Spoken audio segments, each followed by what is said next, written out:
We're quite unique as a species in that we don't simply have sex for reproduction. We do it for enjoyment, pleasure, love, intimacy. We need relationships as a baby to survive, but as adults, we still seek relationships, and I think that's for our kind of emotional survival. Once people move beyond an age where sex isn't about reproduction, then I think people often start to think, why is it that people are engaged in sexual relationships? Why is that strange? We have to make sure people understand that it's not strange. We all vary when we're young, we vary when we're older.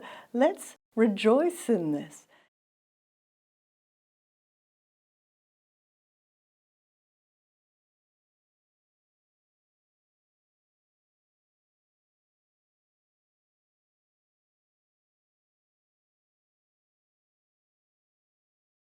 Too much is placed in people getting old and therefore not enjoying sex, when sex is the most enjoyable activity you can do together. It helps you keep young and active. I've been married for 60 years and we've had a lovely sexual life and still have cuddles. It's great fun. I always had a healthy sex life until I got older. I find it more difficult now, but I still have my moments. I think that young people should be made to see that love and sex for older people is normal and not a joke. We were talking about this in the office this afternoon before I came, and people were getting a little bit giggly. So I said, what do you feel about your parents having sex? And it was like, oh, can't think about that. So I said, well, what about your grandparents? Well, you know, that was just a no-no.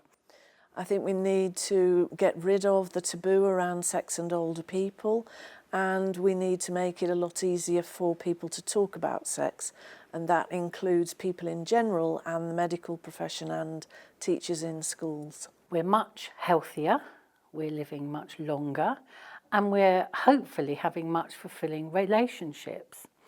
And I think that we need to raise the awareness that sex and intimacy is really important, because society actually makes you feel that once you're over 50, you shouldn't even be thinking about sex, let alone actually doing it. And of course, that's not the reality. It's important we talk about it because there's a form of anti-age discrimination which we're trying to make people understand that as you get older, you're as different from the next person as younger people are. So there are people of all shapes and sizes and ways of living. This research came around a number of years ago when I led the effort to put in a comprehensive sexual health questionnaire into the English Longitudinal Study of Aging, or ELSA for short. We really wanted to explore this from the older person's perspective. What did older people really want to say about their sexual relationships, and how could we address that as healthcare professionals, and how could we get that wider message out into society? So from the questionnaire, we found that over half of men and a third of women over the age of 70 were still sexually active.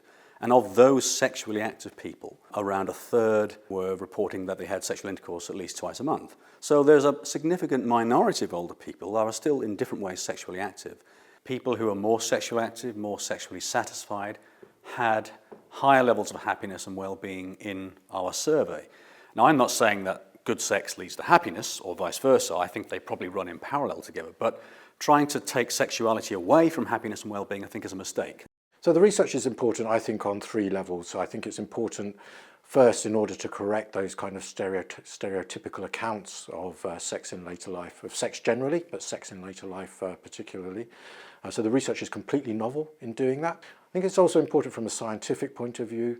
And so there is this question of how sex lives vary across generations, what that means, and so as the golden baby boomer generation grow older, will their sex lives be different? And then there's also the kind of public health question. People's sexual function varies as they grow older, but if sex is really important to people's lives, which we show it is, then it's also important to try and do something to correct any dysfunction that they might have in their later lives.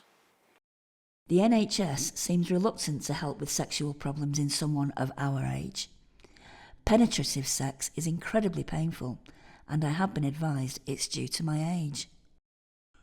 I take various medications for heart problems and diabetes, which does affect my sex drive. Since the menopause, I've had no sex drive. It doesn't worry me, but I want to keep my husband happy, so we do make love. But kissing and cuddling is very important, and having a sense of humour, and being kind to each other. I wish my partner would seek help. We've talked about it, but it ends up in a row, so I don't bother. It's really important in terms of services that are supporting older people to think about the broader construction of health and well-being. A lot of services, a lot of sexual health provision is geared very much towards younger people. But the reality is that older people have sexual health needs as well. There's a lot of help for problems which are related to sex. And if doctors aren't comfortable talking about sex, then they may not tell their patients. In general practice, teaching is called the doorknob phenomenon. So people come in and have a list of several things that they want to discuss. And GPs in the UK have about 9.22 minutes for a consultation. So that makes it a very cramped space to talk about more sensitive issues. I think in practice, healthcare practitioners don't think about addressing issues of sexuality and intimacy with the people that they're supporting and caring for, and we need to overcome some of those barriers and challenges. I think some of the changes that could be implemented within practice today is perhaps some training for healthcare professionals such as practice nurses, so that there's confidence there to have the ability to talk about sexual health needs. There should be more focus on continuity of care. And I think that's disappearing in the UK, in primary care at least. So have an ongoing relationship with one trusted provider. We can make a real difference because we can raise awareness.